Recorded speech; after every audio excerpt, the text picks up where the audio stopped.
नमस्कार, मैं सत्यजीत दुबे, ब्यूरो प्रमुख अयोध्या और आप देख रहे हैं वंदे भारत लाइव टीवी। जैसा कि आप लोगों को पता ही है, जिला मंत्री भाजपा द्वारा श्रीमद् भागवत कथा का आयोजन किया गया है। आज 5वां दिन है और आइए हम आप लोगों को ले चलते हैं श्री महाराज जी के पास और आप लोग भागवत कथा का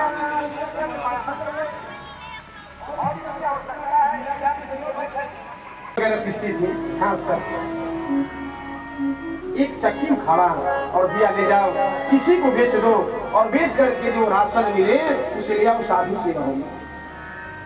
बेचारी बेटी छोटी सी थी और सुनो, सामने से मत जाना, सामने से जाओगी तो आए हुए संतों को ऐसा लगेगा घर में कुछ है ही नहीं है, इसलिए लौट जाइए, पीछे वाले दरवाजे से जाओ। बेटी लेकर जाने लगी, लेकिन भगवान भी बड़े विचित्र हैं, उसके हाथ से वो चक्की छूट गई और फूट गया।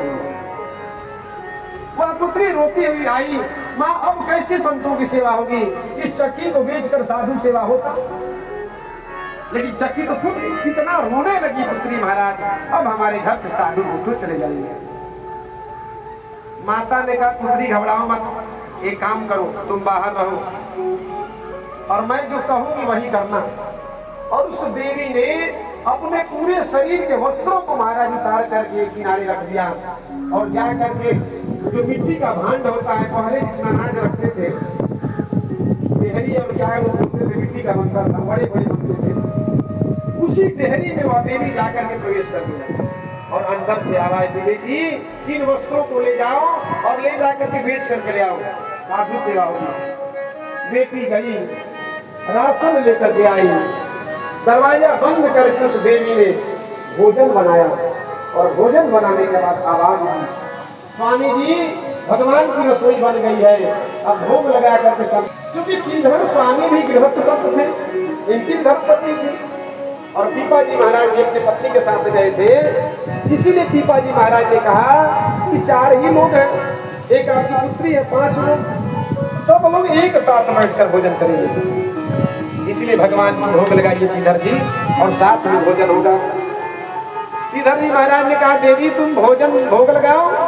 अंदर से आवाज आई, नहीं नहीं, पहले आए हुए अतिथि को भोजन कराना चाहिए, इसीलिए आए हुए इन गृहस्थ दंपति संत को भोजन कराए स्वामी जी, उसके बाद हम लोग भोजन करेंगे। बार बार से पीपा जी महाराज कहते हैं साथ में भोजन होगा। श्रीधरानी कहती है, नहीं नहीं, आने वाले अतिथि को भोजन कराओ। राजा थे महाराज पीपा जी ने समझ लिया भीतर कुछ मामला है, इसीलिए श्री पीपा जी महाराज ने कहा, क्यों कर रही है। सीता सहचरी जी अंदर गई, देखी बढ़िया से थाल लगा हुआ, 2 थाल लगा है पत्ते पे, और महाराज वहां कोई नहीं है। सीता सहचरी जी ने कहा, बहन कहाँ हो। आवाज आई, बहन हठ मत करो, आप अपने पतिदेव के साथ भोजन पाओ, उसके बाद हम लोग पाएंगे। सीता सहचरी जी ने कहा, नहीं, पीपा जी महाराज की आज्ञा है, साथ में भोजन करेंगे, इसलिए आप भी साथ में चलिए।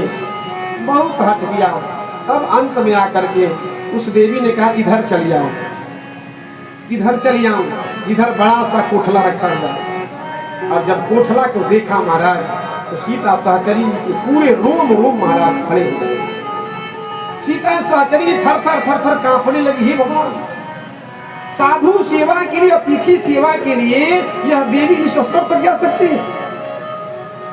चरणों में प्रणाम किया, रोने लगी। साधु सेवा हम लोग भी करते हैं और यह भी साधु सेवा। और जाकर के महाराज कान में धीरे से कहा, स्वामी, और जो भोजन बना हुआ है महाराज, वह भोजन उस श्रीधरानी